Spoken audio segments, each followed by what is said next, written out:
I gently picked up the bottle of Cabernet Sauvignon Grand Reserve, the red wine I had saved for a special occasion, when a giggle rang out behind me. "Oh, there she is, Margaret. What is she doing, Arthur?" The voice of my daughter-in-law, Sarah Vance, sliced through the air like a knife. She spoke casually, her eyes brushing past me without pause, as if I were a piece of furniture. Arthur Vance, my son, sat across from Sarah at the polished oak dining table. He shrugged.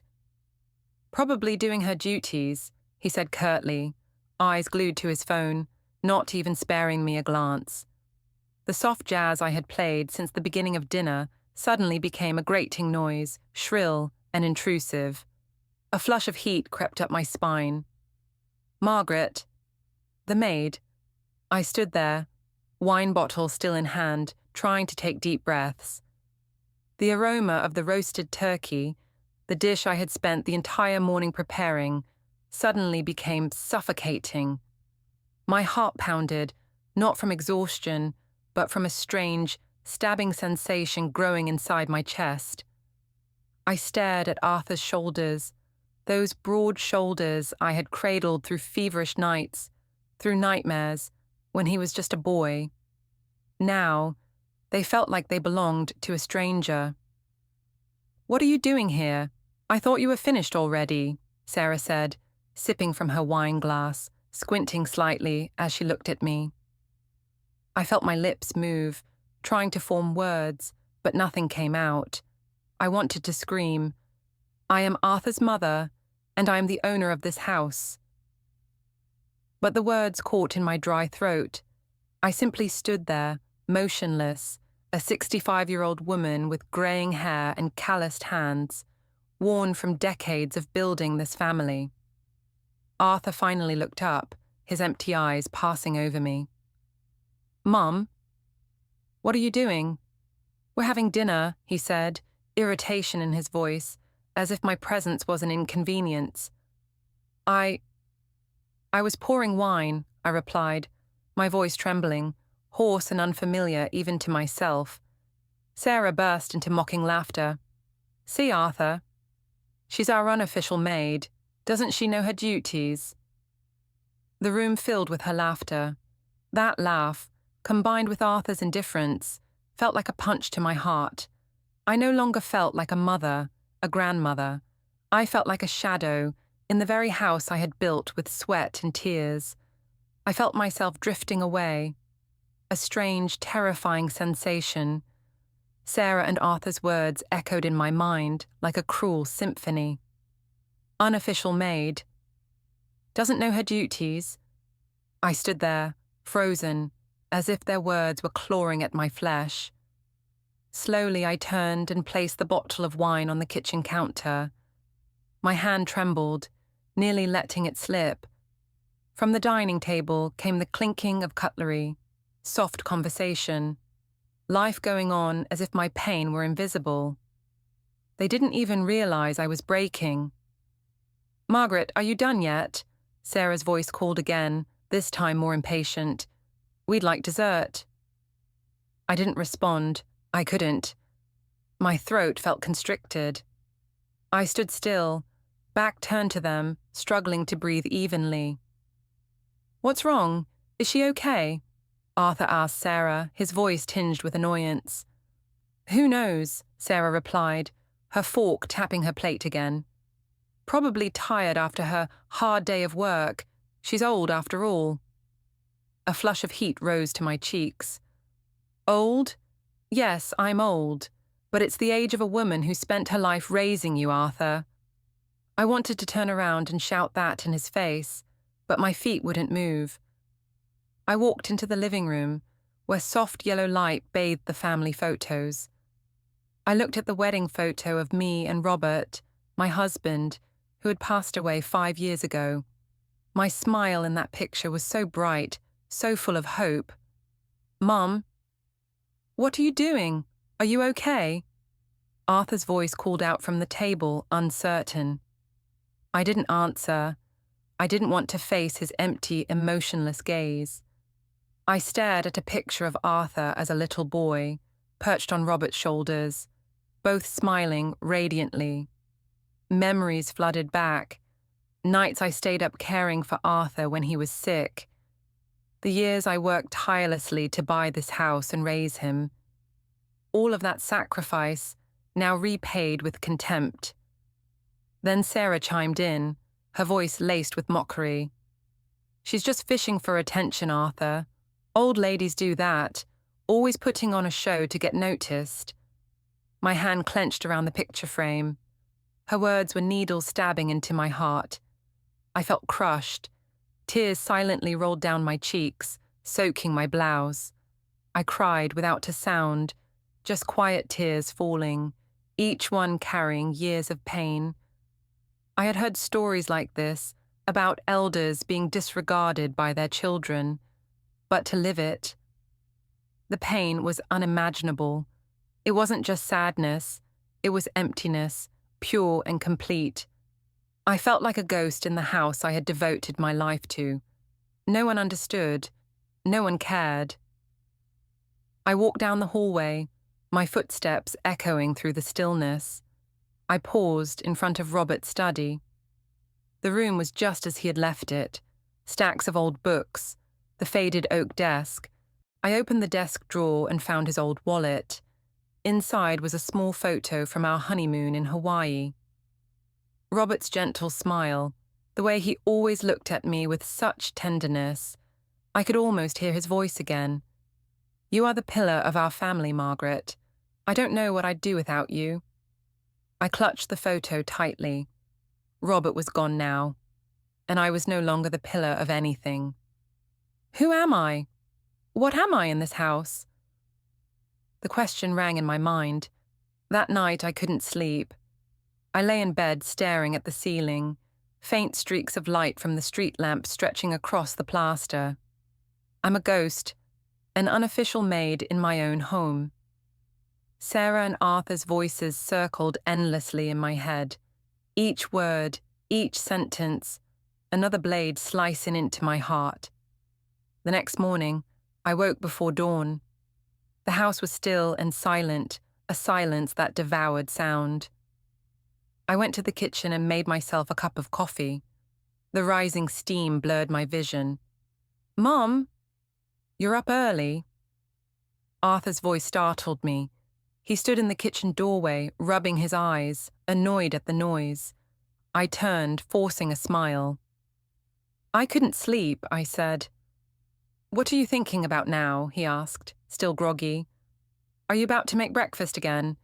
Sarah said she doesn't want any today, so don't bother." My heart clenched. I just wanted a coffee," I whispered. "Ah, right. Go ahead," Arthur muttered, heading to the fridge and pulling out orange juice. He didn't look at me. He didn't see the hurt in my eyes, the disappointment carved into my soul. He just stared at his phone, scrolling mindlessly. "Arthur, do you ever think—" I wanted to ask if he ever thought about what I had done for him, but the words died in my throat. "Think what, Mum?" he asked, distracted, eyes glued to his screen. "I've got an early meeting. If you've got something to say, make it quick." Pain pierced through my chest. I couldn't believe this was my son, the boy I had raised and loved all my life. Now he treated me like a burden, like an obstacle in his way. I just wanted to ask, "Are you happy, Arthur?" I forced the words out, each one heavier than the last. Arthur glanced at me, confused. "Happy? Why do you ask that? I've got a good job, a family, a nice house. What else do I need?" He sipped his juice and turned back to his phone. "What's with the sudden question? Do you want to borrow money or something?" I froze. Borrow money? Is that really what he thought of me now? A burden? A beggar? Tears welled up, but I fought them back. I didn't want him to see me weak. "No, I don't need money." My voice grew cold. "I just wondered, do you remember the old days, when it was just you and me?" Arthur sighed, putting his phone down with a thud. "Mum, that was a long time ago. Who lives in the past? I've got my own life now. Work, Sarah. You should move on. Move on, I echoed, the bitterness rising. Move on from being your unofficial maid, as Sarah calls me. Arthur stood up straight, his expression hardening. Come on, Mom. Sarah was just joking. Don't make it a big deal. She has a blunt way of speaking, you know that. And you live here. What's the problem? I gave a bitter smile. All of this? It's the nothing I gave my life for, Arthur. Every sleepless night caring for you, every hard-earned dollar that bought this house. It's all just nothing to you. He shrugged and picked up his phone. Don't dramatize it. Everyone's got their own life. I've got responsibilities. Don't make things harder than they are. I've got to go to work. He turned away. I'll be home late. You eat without me. His words landed like the final blow. His words struck like the final blow. I looked around the familiar kitchen, this kitchen where I had spent thousands of hours cooking, cleaning, making everything just right. Every cabinet I had arranged, every kitchen towel I had ironed, every corner bore the mark of my care. And yet, every act of devotion, every sacrifice I had made now felt meaningless, trampled by cold words and even colder indifference. My eyes drifted to the key basket on the shelf near the front door key, the back door key, the garage key, the mailbox key. Silently, I picked them up and clenched them tightly in my hand. My hand no longer trembled. A decision had formed in my mind, clear and firm. I returned to the dining table and placed the keys there, right beside Arthur's phone. I stared at them, symbols of everything I had built, everything I had protected, and now I was letting it all go. I didn't leave a note, not a single word of goodbye. I just walked out of the house without looking back. Click! The door shut behind me, such a small, familiar sound, yet in my mind it echoed like thunder. I stepped onto the street with nothing but a small wallet and a bag containing a few simple clothes. The sky was still dark, faint stars clinging to the blue-grey horizon above Los Angeles.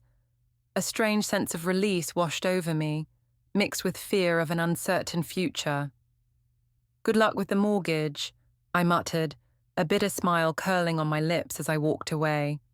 I knew from that moment on I would never look at that house again. Time moved forward, relentless. Each step I took on unfamiliar roads felt like confirmation of the choice I had made. The early days would be hard, I knew that, but there was no going back. At last, an unwanted decision had become the only escape. There it is, I exhaled, a wave of both relief and heaviness crashing over me after hours of walking. I stood in front of the weathered door of a tiny apartment in Pasadena, once owned by my Aunt Lily, who had passed away 3 years earlier. I had never imagined I'd end up here. I gently opened the door. The musty scent of dust and old memories hit me instantly. Before me was a cramped living room, furnished with a torn-up sofa and a battered coffee table. The street light outside cast faint streaks of light across the wooden floor. I set my bag down, the dull thud echoing in the emptiness. The room was silent, no Sarah's laughter, no Arthur tapping away on his phone. Only stillness.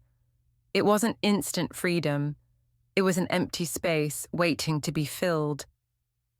I walked into the kitchen. Inside my bag was only a few packets of instant noodles. I put a pot of water on the stove and turned on the heat. The sound of boiling water filled the silence. I ate the noodles, chewy, flavorless. I slept on the worn-out sofa, curled under a thin blanket. My sleep was restless, haunted by strange dreams of the old house, of Arthur and Sarah. I didn't contact anyone. No phone calls, no messages. I cut off all communication with the outside world, especially with Arthur, the person I once believed would always stand by my side. I lived like a ghost in Aunt Lily's apartment.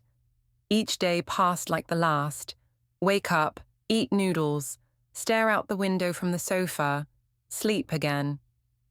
I felt a deep loneliness, not because there was no one around, but because I no longer knew who I was. I had spent my whole life being a wife, a mother, a grandmother. Now those roles were stripped away. Who was I? I asked myself that question every single day. One day, while organizing an old bookshelf, I found an old notebook in Aunt Lily's drawer.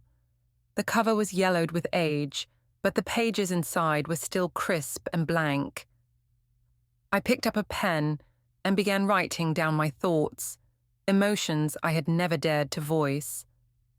I wrote about the loneliness, about the pain of being disregarded by my own son and daughter-in-law. I wrote about the silent tears I shed while listening to their laughter, forcing myself to stay composed. I wrote about my memories of Robert, about the dreams of a happy family now shattered. Today, I miss the scent of roses in the garden, I wrote. I miss Robert's laughter. I miss feeling loved and valued. Does anyone out there know this feeling? This feeling of being a complete zero?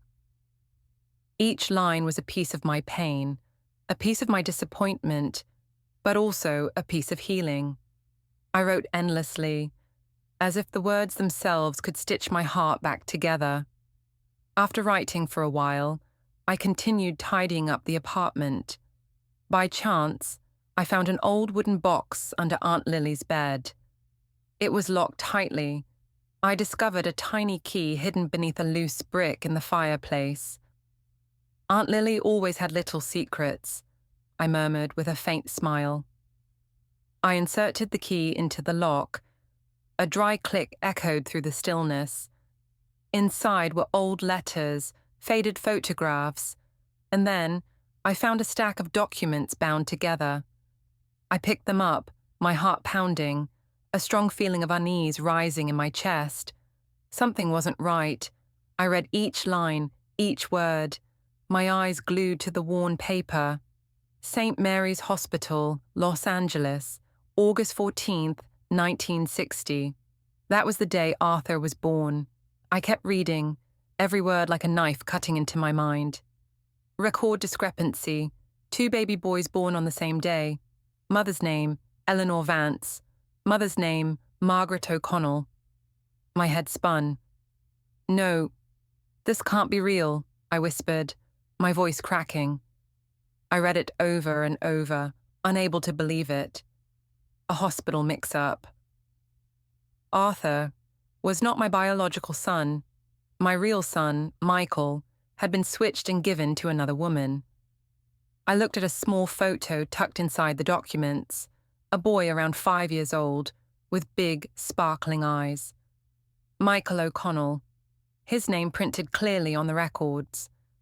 An address for the O'Connell family in the suburbs of Los Angeles was included. Michael O'Connell, I repeated, trying to memorize each syllable. This is the truth. My entire world crumbled, and then rebuilt itself in the same moment. The pain of being cast aside by Arthur and Sarah suddenly seemed smaller.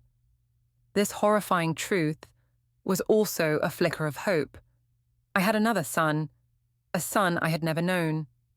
Where is he? I asked myself, my voice trembling with emotion. Does he know about me, about this mistake? I knew I had to find him, not just to uncover the truth, but to rediscover myself, a mother, a person who would no longer be invisible. The weight I had carried for so long began to lift. In its place, a spark ignited. A new purpose was burning in my chest. I clutched the bundle of documents, a chill spreading through my body. This truth was a massive shock, jolting every nerve awake. I no longer felt lonely or hopeless. Instead, a fierce anger surged within me. Not at Arthur or Sarah, but at fate itself, at those who had caused this mix-up and those who had kept it buried. All these years, I've lived a lie. Everything I believed in was false, I muttered, recalling the decades I had sacrificed, loved Arthur unconditionally, done everything to give him a good life, only to discover he wasn't my flesh and blood. Everything I believed had collapsed. I began digging through the rest of Aunt Lily's apartment, searching for more clues. I found one of her old diaries. The cover was worn, but the pages were intact. I flipped through them, reading aloud. Today, October 20th, 1965, Eleanor Vance came to see me. She looked exhausted. She told me the truth about the hospital mix-up at St. Mary's. My heart sank. Margaret, my dear Margaret, has suffered too much. I gripped the diary tightly, tears rolling down my cheeks. Aunt Lily had known. She had known everything. And Eleanor Vance, Arthur's biological mother, had known too. Aunt, why did you keep this from me? I whispered. Why did you let me live in this lie? And Eleanor Vance, she was Arthur's real mother. Why had she agreed to hide the truth for all these years? I kept reading. Eleanor said she had promised the hospital to keep the secret to avoid complications. She was afraid the children would be harmed if the truth came out. She said, I can't hurt the lives of two innocent boys, Lily. Margaret has loved Arthur like her own, and I love Michael like my own. Let's just let things stay peaceful. A cold breeze slipped through the window and I shivered. Peaceful? The price of that peace was an entire lifetime of mine built on illusion, I said bitterly. And that peace turned Arthur into the man he is now. I looked again at Michael's photograph. A boy with wide, shining eyes. A strange sense of connection stirred in me. I had spent my life loving a child who wasn't mine. Now, I had a chance to find the child who was. Both you and Eleanor sacrificed your lives for a secret, I said aloud. But that secret ruined mine. I can't accept this so-called peace anymore. I knew that this would be a difficult journey, full of thorns. I had to face the past, confront those who caused this mix-up, and confront myself. I had to face Eleanor Vance. If she was still alive, I needed to understand everything. But I wasn't afraid, because I'd already lost everything.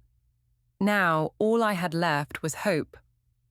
I sat on the worn-out sofa, holding Aunt Lily's diary and the bundle of documents, my mind spinning. Thousands of questions flooded my head. Why did this mix-up happen? Who was responsible? Where is Michael now? Does he know the truth?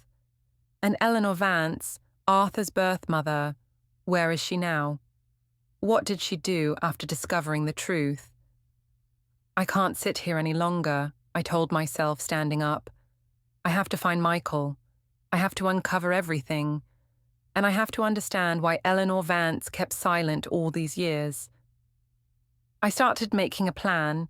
I didn't have much money, but I had time and determination. I began searching for information about Michael O'Connell. I recalled a story from a friend, Sarah Adams. She too had been cast out by her family. But with persistence and the help of the law, she had found justice and reclaimed her rights. Sarah did it, so can I encouraged myself. No matter how hard it gets, I will rise again. I won't let anyone look down on me anymore. I searched online, combing through public records, looking for data from St. Mary's Hospital in the 1960s. I also looked for information on the O'Connell family. I knew it would be difficult, but I didn't give up. I spent hours every day searching, my eyes glued to Aunt Lily's old computer screen. Found it, I exclaimed when I stumbled upon an old newspaper article. It was about a class action lawsuit filed against St. Mary's Hospital in the 1970s, involving errors in childbirth and infant care. It seemed that my case wasn't the only one. "So I'm not alone," I whispered. "This mix-up happened to others too. There must be a lawyer out there who has handled similar cases." That made me even more determined. I wasn't just looking for Michael. I was looking for justice. I started taking notes. Names, addresses, phone numbers, any information I could find on Michael O'Connell and his family. I created a to-do list, a contact list. "I'll have to face Arthur and Sarah," I told myself, my voice firmer than ever. They abandoned me with their words and actions. Now it's time for them to face the truth. I paused, looking at my plan. I'm not seeking revenge, but I want justice. I want the respect I deserve. And I want to find Michael's life, the life that was stolen from me. I emphasized each word and felt a new strength rising within me. I was no longer an invisible ghost. I was Margaret O'Connell, a strong woman determined to reclaim the life that had been taken from her.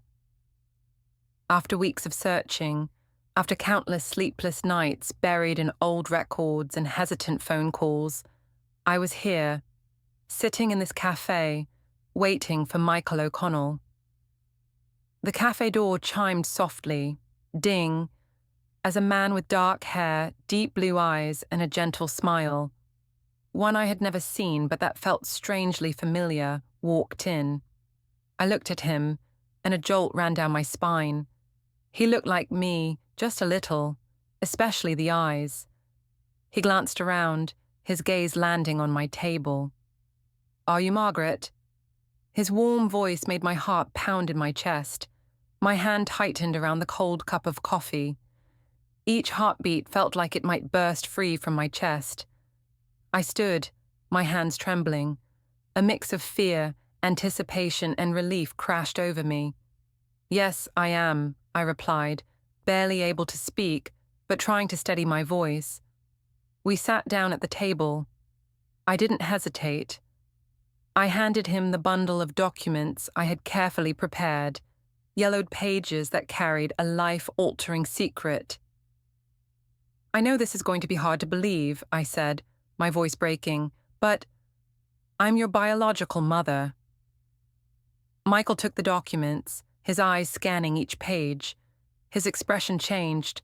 Surprise turned to shock, and then to overwhelming disbelief. He didn't say a word. He just stared at the papers, as though trying to absorb this devastating truth, every word a brick collapsing in his mind. "There was a mix-up at the hospital when you were born," I explained, my voice still shaking but determined to stay clear. "I was given the wrong baby, Arthur Vance. He's not my biological son. Michael, you are." Michael looked up, his eyes full of confusion, as if I had just told him a science fiction tale. "This can't be," he whispered. "My parents, they raised me. They are my parents." "I understand," I said, tears streaming down my cheeks. But this time, they weren't from weakness. They were from release. "But it's true, Michael. I've searched for you all these years. I lost you." Then what about the woman I've lived with my whole life?" he asked, his voice shaking, clearly lost in a storm of emotion. "Eleanor Vance," I replied firmly. "She's Arthur's birth mother. She knew the truth, too. My Aunt Lily recorded everything in her journal. She and Eleanor chose to keep the secret to protect you both." Michael sat in silence, his eyes distant, perhaps replaying his entire life in a matter of seconds. I knew he was wrestling with a truth that could undo everything he thought he knew. I didn't rush him. I simply sat there and waited. After a long, breathless pause, he looked at me, his eyes filled with unanswered questions. "I need time to think and to verify this." I don't understand what this all means," he said, his voice hoarse, like he'd just been through a war. I understand, I said gently, placing my hand lightly on the table. I'll wait. I'll be here whenever you're ready. A mother always waits. A week later, we sat together in the waiting room, our hearts pounding. When the nurse handed me the envelope containing the DNA test results, my hands trembled as I opened it. Michael leaned in, his eyes glued to the paper. "Is this real?" Michael's voice broke. "I'm really your son?" I moved closer, gripping his hand tightly, feeling the warmth of his palm. Tears welled in my eyes. "My son, you've endured so much over the years," I said, my voice choked with emotion. Michael looked at me, his eyes also glistening with tears. "So, we really are mother and son." "There's no doubt," I confirmed. "We are truly mother and son, Michael." He wrapped his arms around me in a tight embrace. "Mom." That word was soft, but it echoed within me like a song forgotten for decades. That belated word didn't just bring peace, it strengthened my resolve to seek justice for my son and for myself. I took a deep breath and wiped away the tears. "Michael, do you know? I've lived like a ghost all these years." "What happened to you, Mom?" Michael asked, concern flooding his eyes. I told him everything, about Arthur and Sarah's betrayal, the life that had been taken from me, the pain and the loneliness. Michael listened attentively, his hand clutching mine. "They did all that to you?" he asked, his voice full of anger. "Yes," I said, "and they need to know the truth. They need to face what they've done." "So what do we do now?" Michael asked, his voice resolute. I gave him a cold, calculated smile. "I have a plan, a detailed plan, thought out to the last step. It's time they paid for what they've done, Michael." The following days, we spent time preparing for the confrontation. The plan was laid out clearly, every step carefully calculated. I no longer felt fear or hesitation. All that remained was unwavering determination. Michael stayed by my side, and his support gave me strength. And we were ready. I stood before the door of my old house in Beverly Hills, my heart pounding. Michael stood beside me, his face tense. I rang the doorbell. After a few seconds, Sarah opened the door. Her eyes widened in shock when she saw me. "The old woman?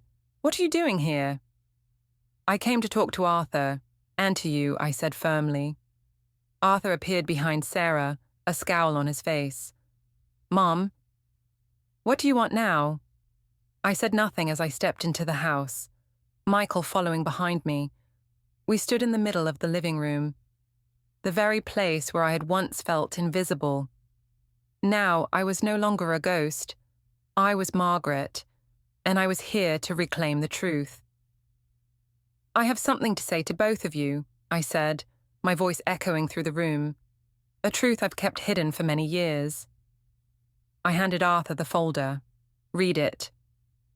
Arthur took it, looking at me with confusion. He began to read. Sarah leaned in to look as well. Their expression shifted, from confusion to shock, and finally to outrage. "What the hell is this?" Arthur shouted, throwing the documents to the floor. "Is this some kind of joke? What are you trying to do?" "This is no joke, Arthur," I said calmly. "This is the truth. You're not my biological son." Sarah burst into laughter, a mocking, shrill laugh. "This old lady's lost it. She's trying to scam us." I pointed to Michael. "Michael O'Connell is my biological son, and Arthur is the son of Eleanor Vance, the woman who raised Michael." Arthur and Sarah stared at Michael, then looked back at me. Their faces turned pale, stunned by the truth they were hearing. "No way," Arthur roared. "You're lying. You've always been my mother." "I loved you, Arthur. I devoted my entire life to raising you, but the truth is still the truth." I cut him off, tears now streaming down my face. Arthur bent down to pick up the documents, his hands shaking. He reread every line, every word, as if trying to find a mistake. Some proof that I was lying. Sarah stood beside him, arms crossed, her eyes blazing with rage. "No way!" Sarah shouted again. "What does this old woman want? Our inheritance?